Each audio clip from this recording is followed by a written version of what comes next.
소상공인 지원을 위한 14조 원 규모의 추경안에 대한 국회 심사가 오늘 정부 시정연설을 시작으로 본격화합니다.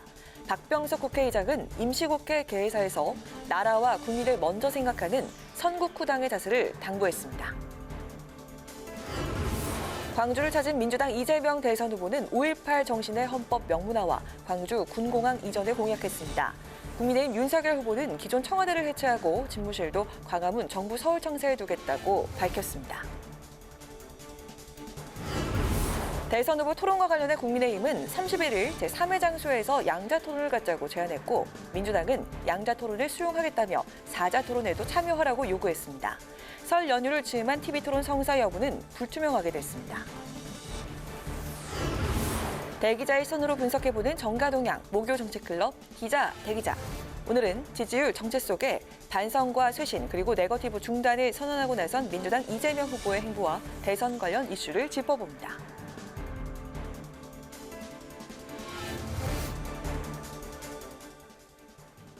여러분 안녕하십니까? 1월 27일 의정종합뉴스 뉴스엔 시작하겠습니다. 김부겸 국무총리가 오늘 국회를 찾아 올해 첫 추가 경정 예산안과 관련한 시정연설에 나섰습니다. 김 총리는 이번 추경은 속도가 중요하다며 국회에 조속한 처리를 당부했습니다. 정부로부터 추경안을 받아든 국회는 다음 주부터 본격적인 상임위별 심사를 진행합니다. 보도에 강민지 기자입니다. 소상공인 손실보상을 위한 14조 원 규모의 올해 첫 추경 시정연설에 나선 김부겸 국무총리. 김 총리는 오미크론 확산에 따른 소상공인과 자영업자들에 대한 지원이 불가피하다며 정부가 제출한 추경안을 조속히 심의 의결해달라고 요청했습니다. 이번 추경은 무엇보다도 속도가 중요합니다. 추경에 담긴 지원 방안이 소상공인과 자영업자들의 민생 현장에 신속히 전달되어야 할 것입니다. 특히 영업손실 보상만으로 소상공인의 피해가 완전히 보상되기 어려운 만큼 임대인이 임대료 부담에도 나서야 한다는 뜻을 전달했습니다. 지금 소상공인들과 자영업자분들이 가장 고통을 받고 계시는 부분이 임대료 부담입니다.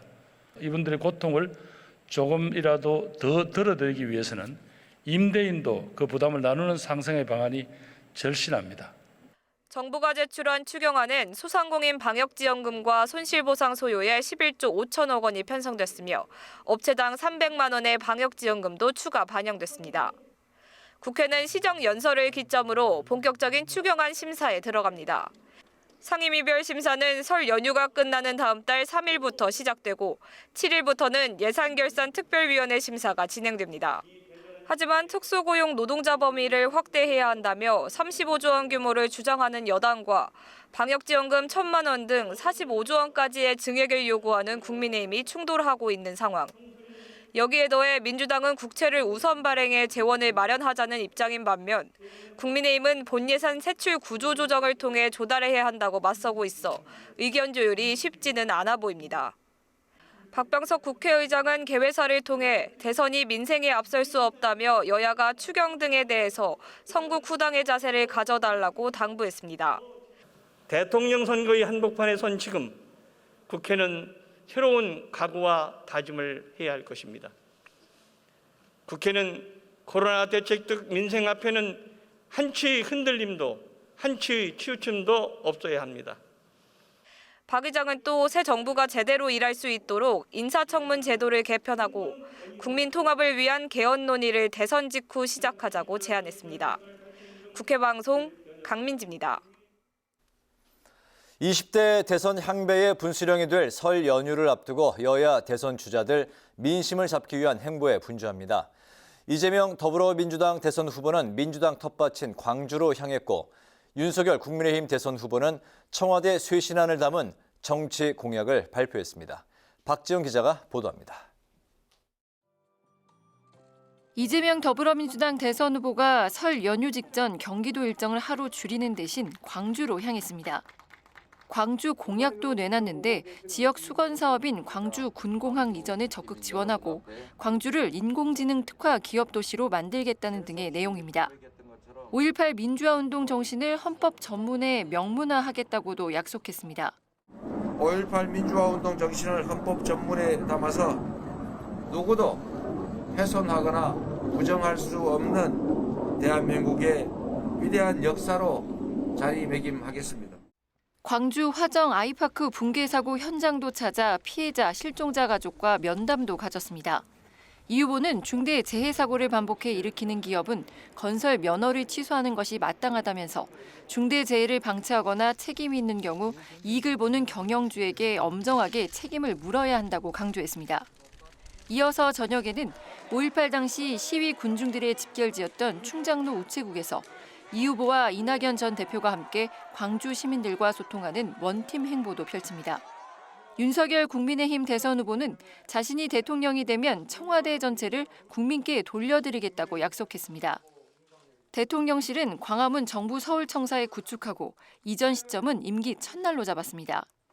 대통령실 구성도 정예화된 대통령 참모와 분야별 최고 인재가 모인 민관합동위원회로 꾸려 선진국 도약을 위한 미래 전략 수립에 집중하겠다는 계획입니다. 기존 청와대 부지는 역사관이나 시민공원 등으로 활용을 검토하겠다며 국민 의견을 들어 최종 결정하겠다고 밝혔습니다. 대통령도 늘 국민과 소통하며 일할 것입니다.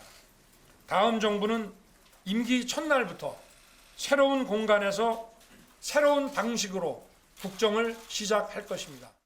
윤 후보는 주식 양도세 폐지도 약속하며 개인 투자자들의 표심도 공략했습니다. 주식시장이 안정되면 투자자의 납세 기준으로 세금을 매기는 선진국형 과세 체계를 도입한다는 구상입니다. 한편 안철수 국민의당 대선 후보는 정치개혁 방안으로 기초단체장과 기초의원에 대한 정당 공천제 폐지를 제안했고 심상정 정의당 대선 후보는 여성 경찰들과 만나 이들의 치안과 안전 문제 등을 논의했습니다. 국회방송 박지영입니다. 더불어민주당과 국민의힘이 대선 후보 간 토론회를 두고 신경전을 벌이고 있습니다. 국민의힘이 31일 제3회 장소에서 양자 토론을 열자고 제안했는데 민주당은 양자 토론에 응할 테니 사자 TV 토론에도 참여하라고 요구했습니다. 설 연휴 기간 동안 4당 후보가 참여하는 TV 토론이 열릴 수 있을지 현재로서는 불투명한 상황입니다. 임채원 기자가 전합니다. 더불어민주당은 국민의힘이 정의당과 국민의당 대선 후보도 함께하는 사자 TV 토론에 먼저 참여할 것을 압박하고 있습니다. 앞서 법원은 이재명, 윤석열 두 후보의 양자 TV 토론을 금지해달라는 가처분 신청을 받아들였는데 민주당은 지상파 3사가 법원의 판결 이후 오는 31일 또는 다음 달 3일 사자 TV 토론을 진행하는 방안을 제안해왔다며 적극 응하겠다고 밝혔습니다. 그러면서 국민의힘이 제안한 31일 양자 토론을 수용하겠다며 같은 날 열릴 사자 TV 토론 참여 여부에 답해달라고 촉구했습니다. 지상파 3사가 네 당에 오는 31일 또는 내달 3일 사자 토론을 제안했는데 여기에 수락만 하면 됩니다. 윤 후보도 피하거나 숨겨야 할 것이 있는 게 아니라면 즉각 토론에 응하시기 바랍니다. 반면 국민의힘은 오는 31일 국회의원회관 또는 제3의 장소에서 양자 토론을 개최해야 한다는 입장입니다. 법원의 가처분 결정 취지는 방송사 초청 토론회가 선거에 미치는 영향이 크다는 것이라며 양자 간 합의에 의한 토론회 개최는 무방하다는 주장입니다. 특히 성일종 TV토론 실무협상단장은 국민은 양자 토론을 더 궁금해한다며 양자 토론을 먼저 하고 사자 토론을 진행하는 것이 맞다고 거듭 강조했습니다. 기합의된 양당 간의 양자 토론을 실시할 것을 제안합니다. 이와 관련한 세부 사항을 논의하기 위해 오늘이라도 실무 협상하기를 기대합니다. 정의당과 국민의당은 국민의힘의 양자 토론 꼼수에 넘어갈 수 없다며 강하게 반발했습니다. 이태규 국민의당 총괄선대본부장은 국민의힘이 사자 토론 방송을 거부한다면 국민의힘을 제외하고 3자 토론을 진행하면 된다고 강조했고 링에 올라오지 않는 선수는 자동 실격입니다. 링이 아니라 다른 곳에서 싸우고 싶다면 거기서 본인 혼자 원맨쇼를 하면 됩니다. 배진교 정의당 원내대표는 국민의힘이 양자 토론을 고집하며 정책 검증이 아닌 양자 간의 네거티브 흙탕물을 만들어야 한다고 비판했습니다. 국회방송 임채원입니다. 국회 윤리특별위원회는 무소속 윤미향, 이상직 의원과 국민의힘 박덕흠, 성일종 의원에 대한 징계안을 상정하고 심의에 착수했습니다. 민주당은 징계안을 2월 임시국회 본회의에서 최종 처리한다는 입장이지만 국민의힘은 회의를 일방적으로 소집했다며 야당 간사인 추경호 의원을 제외한 특위소속 의원 4명이 오늘 회의에 불참했습니다. 앞서 윤리심사자문위원회는 지난 5일 윤미향, 이상직, 박덕흠 의원의 의원직 제명을 윤리특위에 건의했고 성일종 의원의 경우 소명 내용 등을 봤을 때 징계할 사안이 아니라고 봤습니다. 더불어민주당 정당혁신추진위원회는 오늘 당사에서 기자회견을 열고 정치개혁 관련 7개 법안을 추진하기로 했습니다. 혁신위는 같은 지역구에서 4선 연임을 금지하는 공직선거법 개정안, 국회의원의 면책과 불체포 특권을 제한하는 국회법 개정안을 발의했습니다. 또 지역구 국회의원에 대한 국민소환 도입과 위상정당 방지, 정당 보조금을 청년 정치 발전에 쓸 수 있도록 하는 정치자금법 개정안도 내놨습니다. 국민의힘 권영세 선거대책본부장은 더불어민주당 이재명 후보의 네거티브 중단 선언이 얕은 수라며 국민들이 실소를 자아내고 있다고 비판했습니다. 권영세 선대본부장은 선거대책본부와 원내지도부 연석회의에서 이재명 후보가 온갖 네거티브를 퍼붓다, 불리한 이슈가 나오면 언제 그랬냐는 듯 네거티브 중단을 외쳐왔다고 비판했습니다. 권 본부장은 이 후보가 진심으로 정치개혁 의지가 있다면 대장동 특검을 받아들이고 문재인 대통령에게 중립 내각 구성부터 건의해야 한다고 밝혔습니다. 정의당은 중대재해처벌법에 적용받지 않는 사각지대를 해소하기 위해 법을 개정해야 한다고 주장했습니다. 오승재 대변인은 일하는 사람의 목숨마저 차별의 대상이라고 비판하며 법 적용 대상을 모든 사업장으로 확대하고 경영 책임자가 합당한 수준의 책임을 지도록 해야 한다고 주장했습니다. 또 처벌 공포라는 표현으로 중대재해처벌법에 흠집을 내선 안 된다고 덧붙였습니다.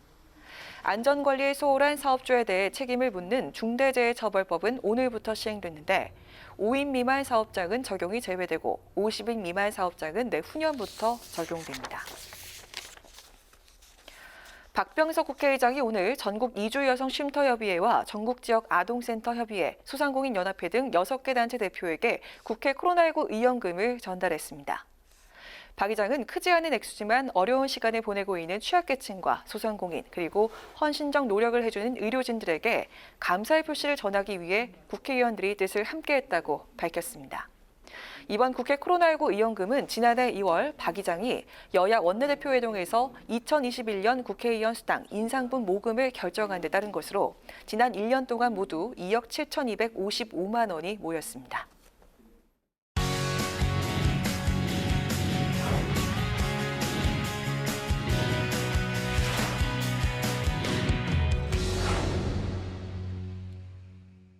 네, 오늘 이슈 분석 태윤영 기자와 함께합니다. 태 기자 어서 오세요. 안녕하세요. 네, 오늘 추경 논의를 위해서 국회 본회의가 열렸는데 김부겸 총리가 추경안 시정연설을 진행을 했어요. 네, 어떤 내용이었습니까? 네, 정부가 14조 원 규모의 추경안과 관련해서 이 시정연설을 진행했습니다. 이 문재인 정부의 10번째 추경이자 올해 첫 번째 추경인데요. 네. 이번 추경의 핵심은 역시 소상공인 지원이었습니다. 이 소상공인에게 방역지원금 300만 원을 지급하는 내용인데요. 지난달 소상공인에게 100만 원씩 방역지원금을 지원한 적이 있는데 이번에 300만 원을 추가로 주자는 겁니다. 김부겸 국무총리는 추경에 담긴 지원 방안이 소상공인과 자영업자들의 민생 현장에 신속히 전달돼야 한다면서 조속한 국회 처리를 요청했습니다. 네, 정부 추경안은 모두 14조 원 규모인데 국회 심사 과정에서 늘어날 가능성도 있는 거죠? 네, 맞습니다. 여야가 모두 증액을 추진하고 있기 때문인데요. 정부안보다 많게는 3배 이상 그 정도 되는 금액을 제시하고 있는 상황입니다. 네. 민주당은 35조 원, 국민의힘은 45조 원까지 부르고 있는데요. 증액 내용을 두고 여야 주장이 엇갈리면서 심사 과정에서 진통도 예상됩니다. 민주당은 이전 추경에서 배제됐던 프리랜서를 포함해서 자영업자 220만 명도 지원 대상에 추가해야 한다는 입장입니다. 국민의힘은 소상공인 방역지원금을 최대 1,000만 원까지 확대하고 손실 보상률도 현재 80%에서 100%까지 올리자고 주장하고 있습니다. 네. 유권자들 표심을 잡기 위해서 경쟁적으로 증액을 추진하고 있다. 이런 이제 해석도 나오고 있는데 중요한 건 이제 재원 마련을 어떻게 조달하느냐잖아요. 이 부분은 어떻습니까? 맞습니다. 여야는 이 재원 마련 방안에서도 이견을 보이고 있습니다. 이 국채 발행을 하냐 마냐 이것을 두고 이견을 보이는 건데요. 민주당은 우선 국채를 발행해서 추경안을 증액하고 차기 정부에서 지출 구조 조정을 하자는 입장입니다. 반면 국민의힘은 국채 발행은 안 된다. 올해 본 예산에 세출 구조 조정을 통해서 재원을 마련해야 한다. 이렇게 맞서고 있습니다. 그래서 앞서 여야가 이 추경안 심사를 합의하면서 추경안 처리 시점은 다음 달 8일 별도로 만나서 협의하기로 했습니다. 네, 천문학적인 규모로 이제 추경이 추진될 것으로 예상이 되는데 이제 중요한 점은 재정의 감당 여력이죠. 맞습니다. 나라 재정 문제를 무시할 수는 없습니다. 이 나라 살림 상태를 보여주는 통합 재정 수지가 올해까지 4년 연속으로 수자릿수 적자를 기록할 것으로 보이는데요. 네. 올해는 본 예산에서 이 통합 재정 수지 적자가 54조 원 규모로 추산됐는데 이번 추경에선 적자 전망치가 무려 68조 원 규모로 불어난 상황입니다. 여기에 추경 규모가 더 늘게 되면 적자 규모는 100조 원에 육박할 전망인데요. 국채 발행을 통해 추경을 한다고 하면 이 국채 금리, 더 나아가서 대출 금리까지 영향을 받게 될 수가 있습니다. 결국 이렇게 되면 가계나 자영업자 이자 부담, 나비 효과로 돌아올 수밖에 없다는 게 중론입니다. 그렇군요. 다음은 대선 후보 TV 토론 관련 이야기를 한번 해보겠습니다. 오늘 국민의힘이 민주당에 새로운 제안을 했네요. 맞습니다. 방송 토론 대신에 제3의 공간에서 1대1 토론을 하자고 제안했습니다. 이재명, 윤석열 여야 후보 간 양자 TV 토론이 이 법원 제동에 불발되면서 이 별도의 토론을 개최하자고 제안한 건데요. 날짜는 기존 합의한 대로 31일을 제안했습니다. 국민의힘 TV토론 실무협상단장인 성일종 의원은 이 방송 토론이 선거에 미치는 영향이 커서 법원이 제동을 건 만큼 양자 합의에 의한 토론의 개최는 무방한 것으로 판단한다 이렇게 밝혔습니다. 현재 시기를 조율하고 있는 김동연 새로운 물결 대선 후보와 이재명 민주당 후보 간 1대1 정책 토론을 예로 들기도 했습니다. 앞서 방송 3사는 오는 31일 또는 2월 3일 4자 토론을 각 당에 제안했습니다. 국민의힘은 방송사 주최 4자 토론에 대해서 3회로 규정된 법정 토론 횟수를 늘리는 것에 불과는 하지만 필요하다면 4당이 만나 의제와 시간 등을 협의하자고 했습니다. 그렇군요. 어쨌든 그 설 연휴 동안에 다자 토론으로 진행될 가능성이 커 보였는데 현재로서는 이제 불투명한 상황이 된 거죠. 각 당의 입장은 어떤 건가요? 네, 더불어민주당은 국민의힘이 제안한 31일 양자 토론을 수용하겠다고 밝혔습니다. 동시에 4자 방송 토론에도 나가겠다면서 윤석열 후보도 참석 여부를 밝히라고 압박했는데요. 국민의당과 정의당은 4자 토론을 열자고 거듭 촉구하고 있습니다. 안철수 국민의당 대선 후보는 어떤 형식이든 상관없다던 윤석열 후보를 향해서 볼썽사납다고 강도 높게 비판하기도 했습니다. 심상정 정의당 대선 후보는 개인 SNS에 궁색한 꼼수로 양자 토론으로 도망가지 말라고 윤석열 후보를 정조준했습니다. 민주당과 국민의힘이 오늘 내내 밀고 당기기를 계속했는데요. 좀처럼 입장 차이를 좁히지 못하면서 설 연휴 4자 토론 성사 여부는 안개 속 상황에 놓이게 됐습니다. 알겠습니다. 오늘 이슈 분석에서는 국회 추경안 증액 그리고 설 연휴 대선 후보 토론에 대해서 살펴봤습니다. 태윤영 기자 수고했습니다. 고맙습니다.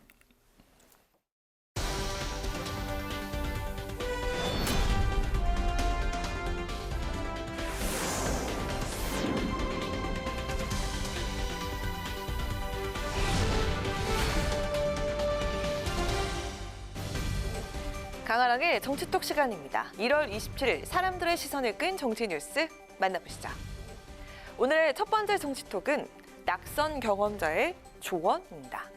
얼마 전 호남계 탈당 인사들의 복당과 함께 마지막으로 민주당 문호를 두드린 인물이죠. 정동영 전 대표. 복당 신청 접수 마지막 날인 지난 17일에 접수를 해서 어제 최고위 의결로 7년 만에 민주당으로 복귀를 하게 됐는데요. 2016년 당시 새정치민주연합을 탈당해 같은 해 2월 국민의당에 몸담았다가 이후 정계 개편 과정에서 민주평화당과 민생당 등에서 정치 활동을 펼쳤던 정 전 대표는 친정으로 돌아오자마자 당의 대선 후보인 이재명 후보를 향해서 자신의 대선 경험을 언급하며 조언을 했다고 밝혀서 눈길을 끌었습니다. 네거티브 하지 말라는 제가 조언을 몇 번 했었고 또 그 케네디 대통령 회고록에 보면 그런 내용이 나와요. 그러니까 여기저기 뛰어다니는 것보다 일정을 줄여라. 떨어져 봐서 아는데 아니 왜냐면 실패한 사람보다 더 많은 교훈을 주는 사람은 없다 뭐 이런 얘기도 있잖아요. 근데 뭐 여기저기 발로 발품 팔아서 뛰어다녀서 되는 게 대선이 아니거든요. 내가 떨어져 봐서 아는데 이렇게 이야기한 정동연 전 대표, 대선은 발품 판다고 되는 게 아니라면서 일정을 줄이고 네거티브를 하지 말란 조언을 이재명 후보에게 전했다는데요. 지난 2007년 제17대 대선 당시 대통합민주신당 대선 후보로 출마했다가 한나라당 이명박 후보에게 패했던 쓰라린 경험을 교훈 삼으라는 게 정 전 대표의 당부입니다. 적어도 조언 2가지 가운데 하나는 받아들여진 것 같죠. 바로 어제 이 후보가 네거티브 중단을 선언했었는데요. 다만 일정은 잘 못 줄이는 것 같다고 정 전 대표가 언급을 했습니다. 2007년 대선 출마 당시 이 후보가 정 전 대표의 지지자 모임 정동영과 통하는 사람들 간부를 맡을 정도로 각별한 인연의 두 사람. 과연 정 전 대표의 실패 경험에서 우러난 조언이 이 후보의 성공을 이끄는 밑거름이 될 수 있을지 궁금하네요. 이어서 오늘의 두 번째 정치톡. 토론의 진심입니다. 설 박사민심에 큰 영향을 끼칠 수 있는 대선 후보들 간의 토론의 방식을 놓고 오늘도 여야가 치열한 신경전을 벌였습니다. 어제 법원의 제동으로 이재명 후보와 윤석열 후보 간의 양자 TV 토론이 일단 무산된 가운데 사자 토론이 먼저냐, 양자 토론이 먼저냐 후보들 간의 입장이 엇갈렸는데요. 민주당과 국민의당, 정의당이 국민의힘을 향해서 토론 회피를 하고 있다고 공세에 나서자 국민의힘은 양자 토론을 먼저 하자는 것일 뿐 토론 깊이는 아니라고 강조했습니다. 앞서 이준석 대표 역시 윤 후보가 토론의 진심이라며 어떤 토론이든 내용 면에서 자신감이 있다고 밝혔는데요. 직접 들어보시죠. 이번에 그 대선 주자 간의 토론 같은 경우에도 우리 후보가 내용 면에서 자신감이 있을 겁니다. 왜냐면 저는 후보가 일정 잡는 걸 보고 놀라는 게 토론 있으면 진짜 한 2, 3일 앞에 일정을 뺍니다. 우리 후보가. 네, 그 정도로 토론이 있어가지고는 국민에게 정확한 정보를 전달하고 알고 이야기하는 게 중요하다고 생각하기 때문에 이렇게 토론에 진심인 사람을 처음 봤습니다. 저는. 토론이 있으면 2, 3일 앞두고 일정을 뺀다. 이준석 대표는 윤석열 후보의 토론 준비 모습을 이렇게 설명했습니다. 실제 어제 법원이 가처분 신청을 인용하기 전까지도 윤 후보는 스케줄을 최소화하고 이재명 후보와의 양자-TV 토론 준비를 위한 열공에 들어간 것으로 알려졌습니다. 어제 공개된 리얼미터 조사 결과에선 양자 토론 시 이재명 후보가 윤석열 후보보다 토론을 더 잘할 것 같다는 응답이 더 높게 나타나기도 했는데요. 토론에 능하다는 이 후보는 잘해봤자 본전이고 윤 후보는 조금만 잘해도 득점이 가능하다는 게 국민의힘 측의 주장입니다. 이를 위해 극도의 보안 속에서 토론을 위한 공격과 방어를 모두 준비 중이라는 윤석열 후보. 토론의 진심이라고 하니까 양자 토론이든 사자 토론이든 하루빨리 합의를 해서 다른 후보들과 열띤 토론에 나서길 국민들은 기대하고 있지 않을까요? 지금까지 강하락의 정치톡이었습니다.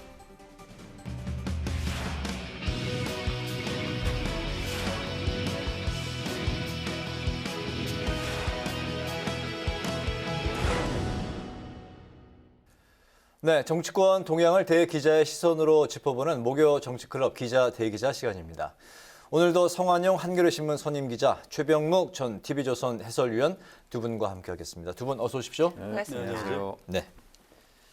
네, 함께 이야기 나눠볼 주제 오늘 성 기자께서 준비해 오셨죠?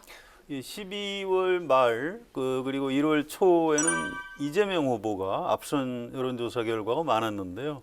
최근에는 이제 흐름이 바뀌고 있습니다. 윤석열 후보가 앞섰다는 여론조사가 점점 더 많이 나오고 있고요. 그래서 이제 이재명 후보하고 민주당에서는 어떤 위기감을 느끼고 지금 비상이 걸린 것 같습니다. 이 흐름을 좀 분석해보고 전망해볼 필요가 있을 것 같습니다. 알겠습니다. 방금 말씀하신 대로 윤석열 후보의 지지율이 최근에 상승세에 있는 것만은 분명해 보입니다. 여론조사 기관마다 이제 결과는 조금씩 차이는 있습니다만 어제 나온 리얼미터 조사를 보면 윤 후보 부인 김건희 씨 녹취록보다는 이재명 후보 욕설 논란이 더 부정적 영향을 끼쳤다는 그런 결과도 나왔는데요. 이재명 후보의 그 욕설 논란은 이미 공개되고 알려졌던 그 내용이기 때문에 이게 더 타격이 컸다. 이 이유 어디서 찾아볼 수가 있을까요? 예, 먼저 성 의원님부터. 예, 글쎄요. 이렇게 보시면 될 거예요. 이게 선거 민심이 그 주식 시장을 조금 닮아가는 측면이 있습니다. 무슨 얘기냐면 호재가 온다 이렇게 예상을 했는데 생각보다 그렇게 아주 좋지는 않다 그러면 그게 악재로 바뀌는 거고요.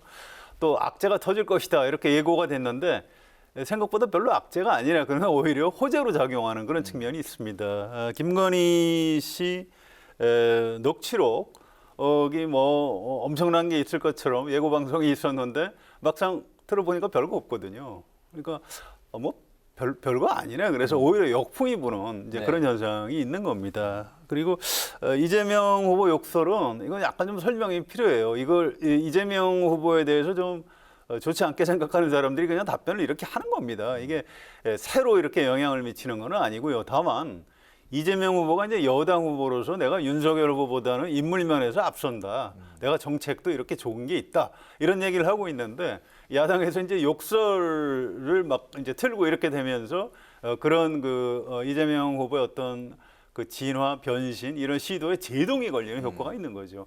이재명 후보가 이제 그런 쪽에서 손해를 좀 많이 보고 있는 것 같습니다. 네네.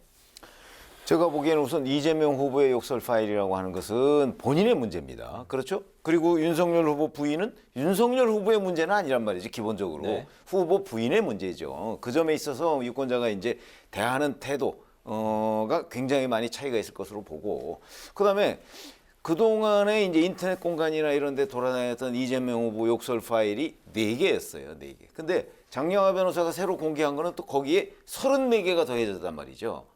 그러니까 욕설을 했다는 거, 그거는 이제 그 일관성이 비슷한 양상이지만 네. 4개에다 34개가 더 나왔다는 거는 이제 많은 유권자들이 그냥 정말 상습적으로 그런 것 아니야라는 느낌을 저는 많이 갖는다고 생각해요, 주변에. 그러다 보니까 이 사람은 욕을 거의 달고 다니네. 물론 한 7, 8년 전, 8, 9년 전 얘기지만 네. 이제 그런 느낌을 가지면서 훨씬 더 상태가 안 좋은 상황이 된 것이죠. 그것이 이제 영향을 미친 것 아닌가. 그리고 다만 이제 김건희 씨의 녹음 파일 같은 경우는 처음에 정말 어마어마한 일이 있을 것처럼 그렇게 얘기했기 때문에 이제 실질적으로 보면 이건 그냥 어찌 보면 그 누나 동생 해가면서 계속 얘기했던 거네. 이런 거와 내용 자체가 미투 관련 논평이나 이런 거 한두 개를 제외하면 그렇게 심각하게 문제가 될 사항은 없는 것 아니냐. 네. 더군다나 그동안에 공개가 전혀 안 됐었던 거란 말이죠. 무려 50번이 넘게 통화를 했는데도 기사 한 줄 안 썼습니다. 그러다 보니까 사적인 대화라는 국민의힘의 해명 이런 것들이 어느 정도 먹혀 들어가고 있다 이런 생각이 듭니다. 네, 게다가 전체적인 지지율 흐름을 보면요. 수도권에서 이재명 후보 약세가 뚜렷하고 텃밭인 호남 민심도 심상치가 않습니다. 그래서 이재명 후보가 오늘 경기 일정을 취소하고 광주를 찾아서 지지를 호소하면서 최근 지지율에 대한 입장도 내놨는데요. 그 목소리 잠깐 듣고 이야기를 이어가도록 하겠습니다. 민주화의 성지 광주는 저의 정신적 스승이자 사회적 어머니입니다. 청년 이재명이 올바른 역사를 직시하도록 만들어주셨고 약자를 위한 삶의 경로를 밟도록 이끌어 주었습니다.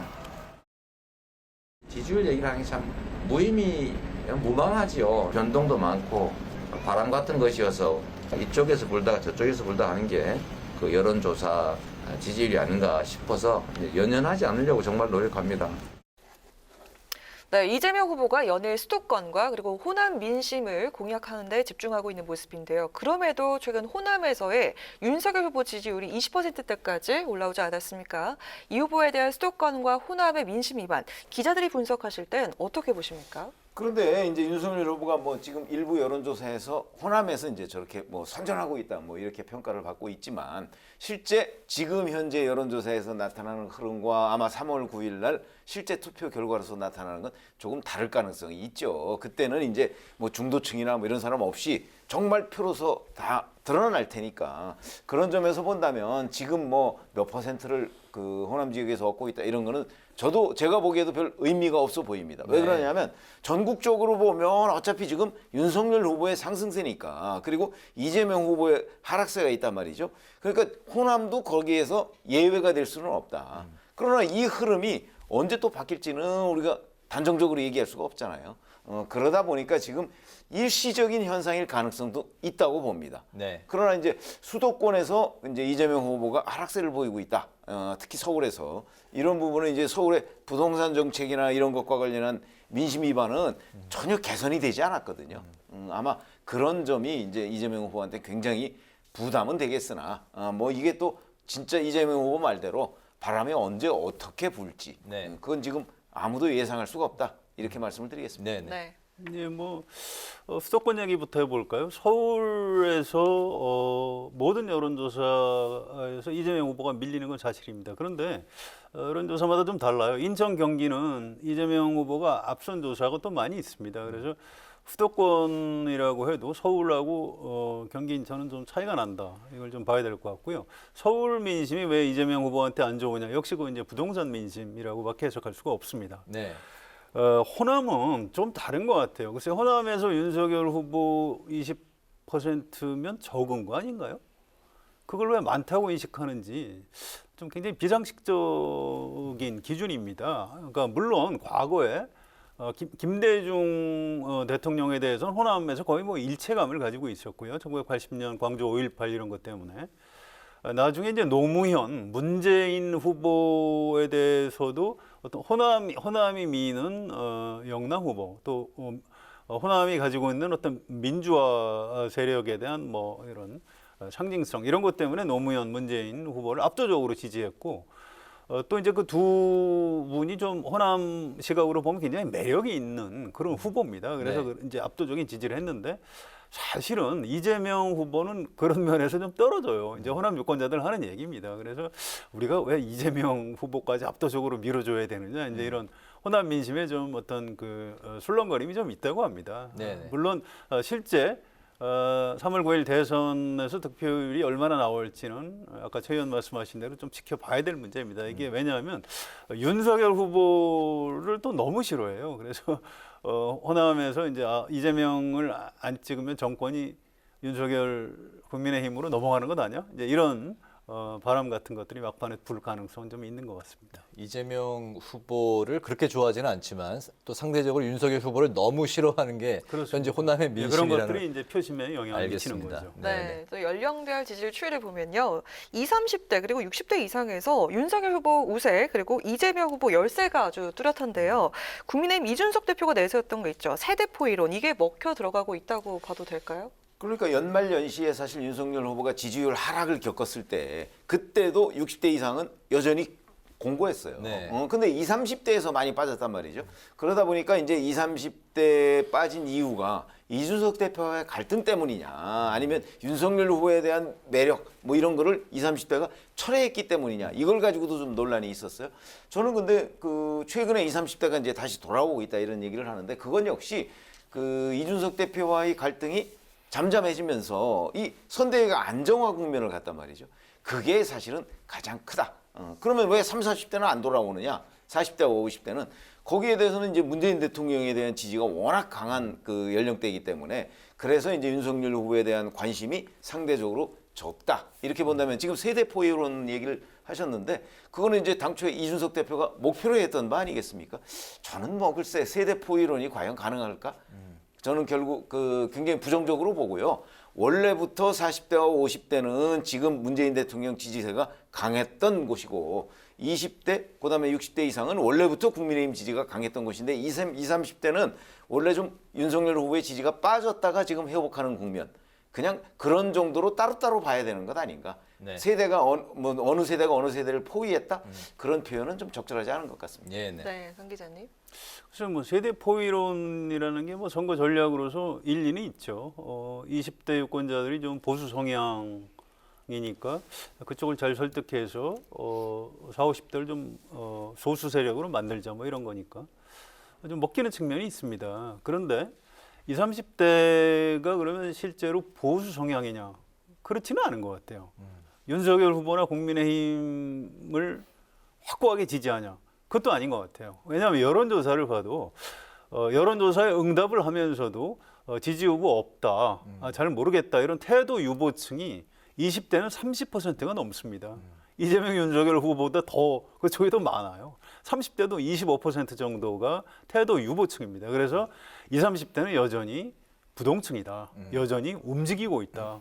이거를 민주당이나 국민의힘 양쪽 다 놓치면 안 되는 그런 굉장히 중요한 지점인 것 같습니다. 네, 20, 30대는 계속해서 표심이 출렁이고 있다는 말씀이셨네요. 이재명 후보는 어쨌든 이 최근에 지지율 정체를 벗어나고 지지율을 끌어올리기 위해서 지금 할 수 있는 모든 방법을 다 동원하고 있는 상황인데요. 최근에 사죄와 큰절 그리고 눈물 호소에 이어서 어제는 그 네거티브 중단을 또 선언했고요. 또 후보 측근으로 꼽히는 이른바 7인회도 백의 종군을 선언을 했습니다. 이런 반성과 읍소 또 쇄신 전략이 과연 그 민심을 돌릴 수 있을지 두 분은 어떻게 바라보고 계십니까? 글쎄요, 뭐 정치라는 게 잘못했을 때 잘못했다 싹싹 빌고 뭐 그렇게 해서 유권자들한테 좀 용서를 받고 그렇게 또 표를 얻고 이게 지극히 정상인 겁니다. 네. 그래서 지금 비상이 걸린 민주당이나 이재명 후보 입장에서는 무엇이든지 다 해야 되는 거죠. 그래서 읍소하고 뭐 이렇게 네. 하면 효과가 뭐 크다 적다 이런 논란은 있을 수 있지만 어쨌든 그 태도 자체는 옳은 태도를 취하고 있는 겁니다.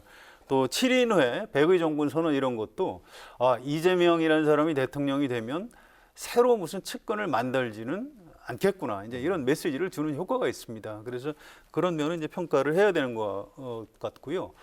뭐 반성과 쇄신은 하는데 진정성이 없다. 뭐 이런 식으로 폄하하는 야당의 논평을 봤는데 그건 뭐 정치적인 그런 공세 정도라고 봅니다. 정치인의 사죄에다가 진정성까지 요구하는 건 좀 지나친 것 같아요. 그거는 지금 야당의 윤석열 후보나 김건희 대표가 뭐 사과하고 할 때도 야, 뭐 진정성이 없는 것 아니냐 이렇게 얘기하면 그건 안 되는 거거든요. 그래서 그냥 이렇게 잘못했다고 수그리고 사죄하고 이럴 때는 좀 서로 평가를 해주고 이게 더 온당한 자세가 아닌가 싶습니다. 네, 민심에는 어느 정도 파괴력이 있을까요? 크지는 않은 것 같아요. 왜냐하면 어느 지점을 지금 사과하는 건지가 좀 명확하지가 않습니다. 네. 그래서 핵심을 찌르지는 못하고 있는 것 같습니다. 물론 여론조사를 좀 더 지켜봐야 되겠는데 민주당의 그 전략하는 사람들 얘기를 들어보면 좀 쉽지는 않다. 30% 중반 정도에 묶여서 더 이상 치고 올라갈 수 있는 동력이 좀 부족한 것 같다. 이런 얘기를 하고 있습니다. 네네. 근데 되게 이제 정치권에서 뭐 반성, 사죄, 뭐 쇄신 뭐 이런 얘기를 하면 네. 사실 상대 경쟁 진영에서는 진정성이 없다 이렇게 폄하하죠. 그러니까 이런 공방과 별개로 자 그러면 진정성이라고 얘기하는 거는 결국 궁극적으로는 유권자가 평가하지 않겠습니까? 네. 그렇죠. 그런데 이 사죄 반성 이건 뭐 얼마 전까지는 윤석열 후보가 큰절하더니 지금 와서는 또 이제 이재명 후보가 큰절하는 국면으로 바뀌었단 말이죠. 그런 점에서 본다면 자 이제 유권자 입장에서 보면 힘들면 늘 저런다라는 생각을 갖게 돼요. 네. 그러면서 이제 그러면 누가 더 진정성이 있느냐 이런 걸 이제 항상 유권자들은 생각하게 된단 말이죠. 근데 이제 이재명 후보의 경우에는 당장 어제만 해도 기자회견에서 네거티브 중단 선언을 했잖아요. 네. 근데 곧바로 정말 2시간도 안 돼서 가서 또 윤석열 후보를 겨냥한 뭐 객관적으로 보면 네거티브만 말이죠. 그게 뭐 리더가 술이나 마시고 뭐 이런 얘기 했단 말이죠.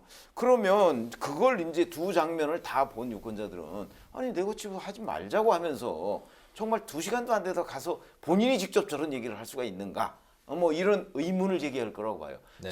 그런 의문이 정말 그러면 네거티브 중단 선언이라는 것이 진정성이 있는 제안이었느냐 하는 고개를 갸우뚱하게 만든단 말이죠. 그거는 이재명 후보 말의 신뢰성의 위기를 초래한다고 저는 보거든요. 네. 그래서 이재명 후보가 정말 본인이 반성하고 사죄하고 그리고 민주당이 그에 부응하는 여러 가지를 하려면 정말 유권자들한테 이재명 후보는 한번 저렇게 얘기하면 그것이 정말 실천에 옮기는구나 네. 하는 걸 보여주는 것.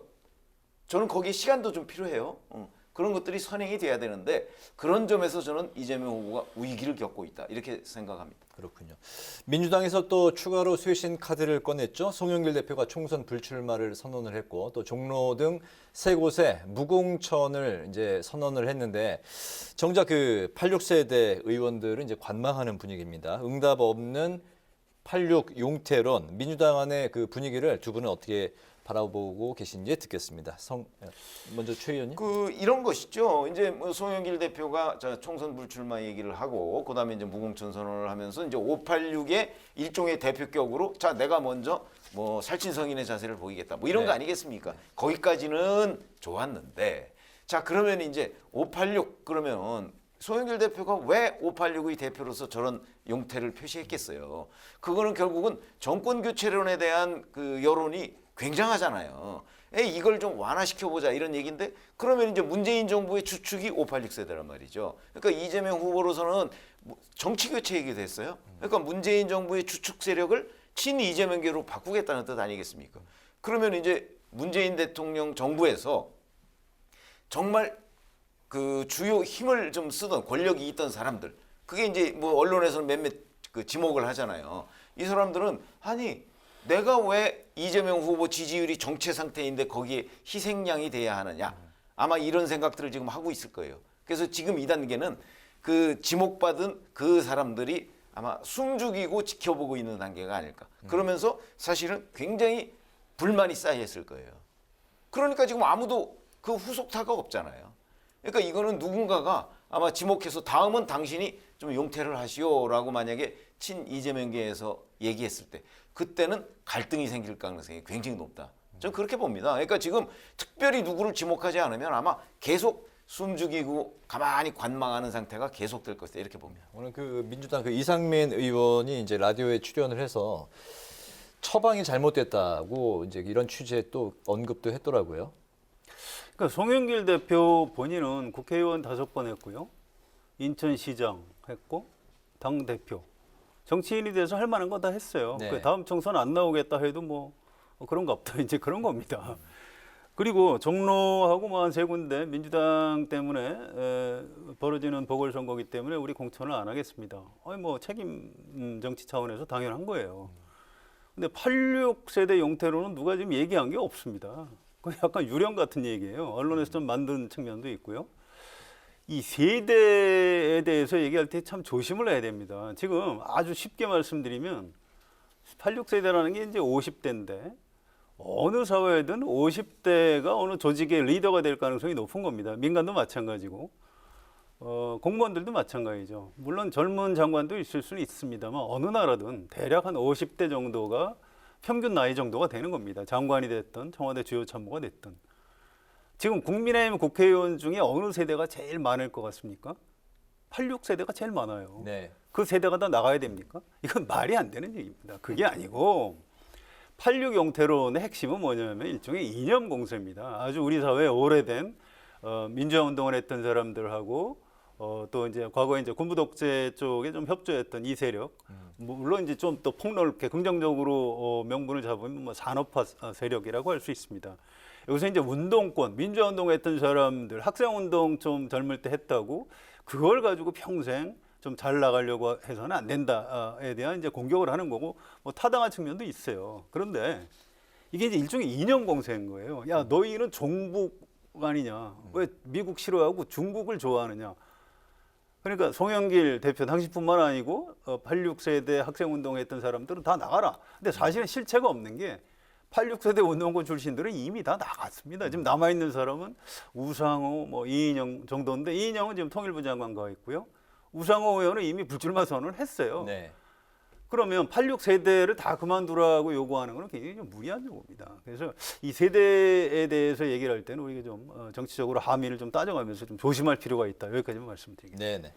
네, 이 민주당발 쇄신 움직임에 무소속 윤미향, 이상직 의원과 국민의힘 박덕흠 의원 징계안도 오늘 국회 윤리특위에 상정이 됐는데요. 민주당은 이들 의원들 제명을 신속하게 추진한다는 입장인데 사실 국민의힘이 반대를 하면 의석 구조상 본회의에서 제명안 의결이 어렵지 않겠습니까? 이게 어떻게 될까요? 어렵습니다. 이게 헌법에 있어요. 헌법에 의원을 제명하려면 국회 제적의원 3분의 2 이상의 찬성이 있어야 한다. 이게 과거 이제 독재 시대에 야당 의원들 함부로 정권에서 손을 못 보도록 이렇게 헌법에다 아예 박아놓은 겁니다. 그래서 지금 국민의힘에서 동의하지 않으면 현역 의원을 제명할 수가 없는 겁니다. 그래서 안 되는 거고요. 지금 여야 의원 포함해서 3명에 대한 제명안 윤리특위에 상정이 됐는데 이게 윤리특위 자문위원회가 있습니다. 자문위원회에서 이 3사람은 이거 제명하는 게 좋겠다라고 권고를 했어요. 네.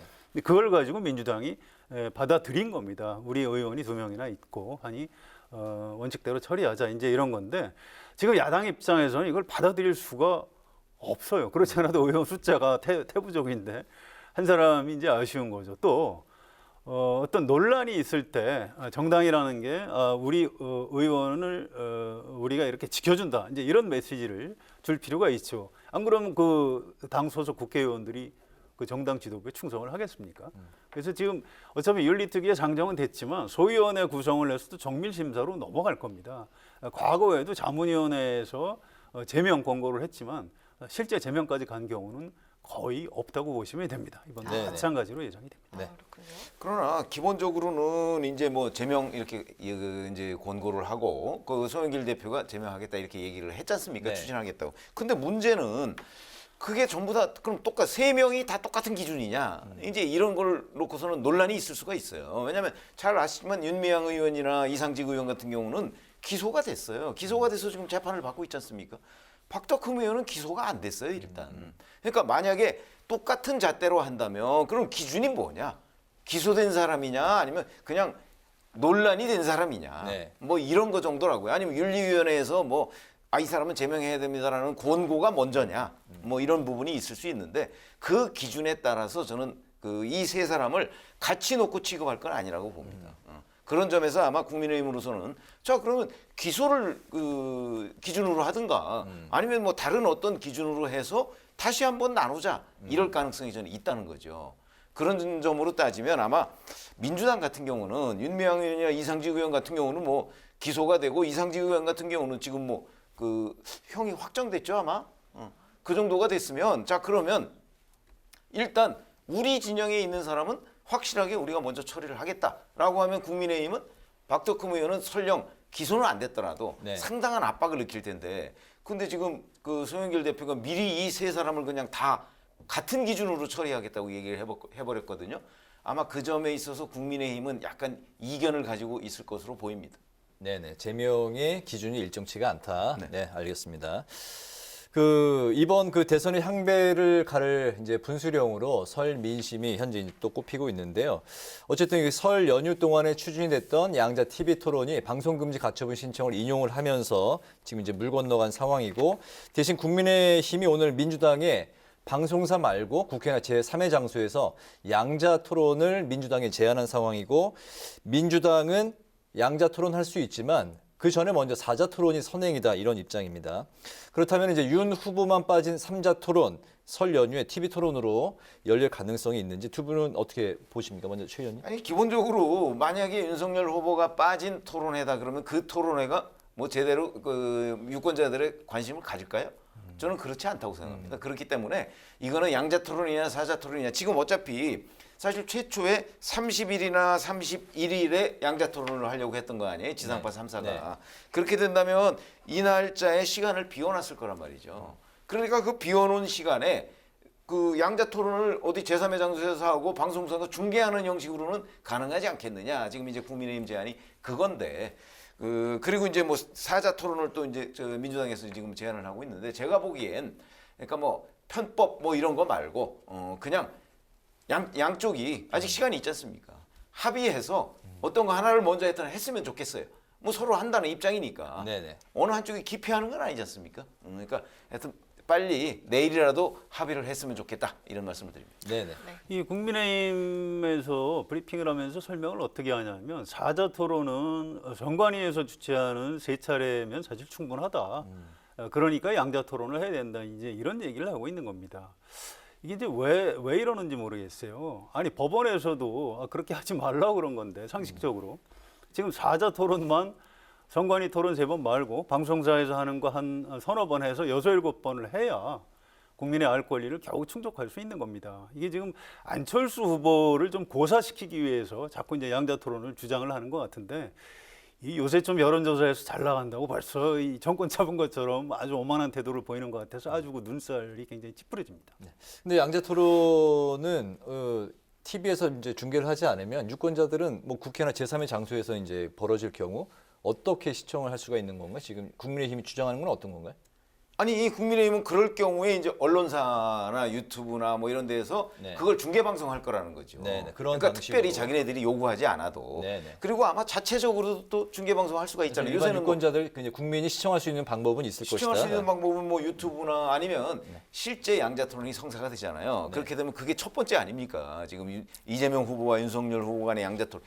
뉴스가 되거든요, 그거는. 네. 그렇기 때문에 아마 지상파 3사에서 외면할 수가 없을 겁니다. 네네, 알겠습니다. 근데 사자 토론이 이제 합의가 되더라도 여기에 또 다른 후보들, 김동연 후보, 허경영 후보 측에 또 이제 반대가 또 있지 않을까도 생각이 드는데요.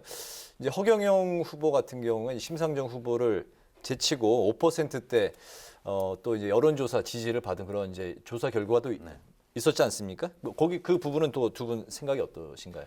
근데 그건 잘 아시지만 선거법에 보면 선거법에 그 토론에 참여시킬 수 있는 기준이 있어요. 네. 근데 그 기준을 크게 벗어나지 않으면 아마 법원에다가 가처분 신청을 한다고 하더라도 받아들이지 않을 가능성이 높거든요. 네. 근데 지금 그 기준 중에 하나가 이제 허경영 후보가 주장하는 게 나 5% 넘었어 이거잖아요. 네. 근데 그 선거법에 보면 평균 지지율로 돼 있습니다. 평균. 네. 어쩌다가 어떤 여론조사에서 5% 한 번 넘었다고 해서 그게 평균 지지율은 아니거든요. 네, 네. 그래서 아마 그 일반적으로 허경영 후보를 제외한다고 할지라도 글쎄요, 뭐 본인이 만약에 이제 소송 가처분 신청을 제출하면 크게 받아들여질까? 저는 그렇게 보지는 않습니다. 예, 인용될 가능성은 없다고 보시는군요. 네. 선관위에서 토론회가 두 가지가 있어요. 초청 토론회가 있고요. 이른바 주요 후보들. 그다음에 초청 외 토론회를 한번 또 합니다. 네. 그래서 우리 허경영 후보는 거기 나가서 자기 정견을 발표하시면 될 것 같습니다. 알겠습니다. 네, 이제 네. 마지막으로 두 분의 한 줄 논평 한마디씩 듣고 마무리하도록 하겠습니다. 먼저 최 의원님부터 들어볼까요? 네, 이제 선거를 앞두고 민주당 이재명 후보가 이제 뭐 사과 또는 사죄 뭐 이런 지금 모드를 유지하고 있죠. 그러면서 네. 쇄신 뭐 이런 얘기를 하고 있는데 저는 이제 이것이 유권자들의 평가를 받으려면 뭔가 새로운 느낌. 아, 이번에는 정말 사죄를 하려고 하는구나. 또는 이번에는 정말 쇄신을 하려고 하는구나. 이런 느낌을 줘야 된다고 생각하거든요. 근데 그 생각보다는 오히려 뭔가 과거에 많이 본 것 같네 이런 느낌을 가져서 진정성이 좀 떨어진다 하는 관점에서 오늘 그 한 줄 논평은 선거 앞둔 반성의 기시감 이걸로 하겠습니다. 네. 대선 후보 토론회 얘기로 논평을 해보겠습니다. 2012년 대선 때 박근혜 후보가 정관위 주최 토론 딱 3번만 했습니다. 네. 지금 윤석열 후보하고 국민의힘 태도가 그런 것 같아요. 그럼 뭐 아주 잘못된 태도라고 생각되고요. 정의당의 심상정 후보가 얼마나 답답하면 물지 않고 해치지 않을 테니까 도망가지 마라 이렇게까지 얘기를 했겠습니까? 좀 네. 윤석열 후보한테 드리는 조언으로 오늘 한 줄 논평을 하겠습니다. 후보 토론 당당하게 하라. 알겠습니다. 네, 오늘 목요 정치클럽 기자 대기자 시간에서는 쇄신과 네거티브 중단 선언에 나선 민주당 이재명 후보의 행보와 대선 관련 이슈를 중심으로 살펴봤습니다. 지금까지 최병목 전 TV조선 해설위원, 성환용 한겨레 신문 선임 기자와 함께했습니다. 두 분 오늘 말씀 잘 들었습니다. 고맙습니다. 네, 잘 들었습니다. 중부지방을 중심으로 다시 한파특보가 내려진 곳이 있는데요. 내일 아침은 전국이 영하권을 들면서 다소 춥겠습니다. 또 중서부와 부산 지역을 중심으로는 공기질이 나쁨 수준까지 오르겠지만 찬바람이 강해지면서 오후부터는 깨끗한 공기질 회복하겠습니다. 네, 오늘 뉴스에는 여기서 마치겠습니다. 시청해주신 여러분 고맙습니다.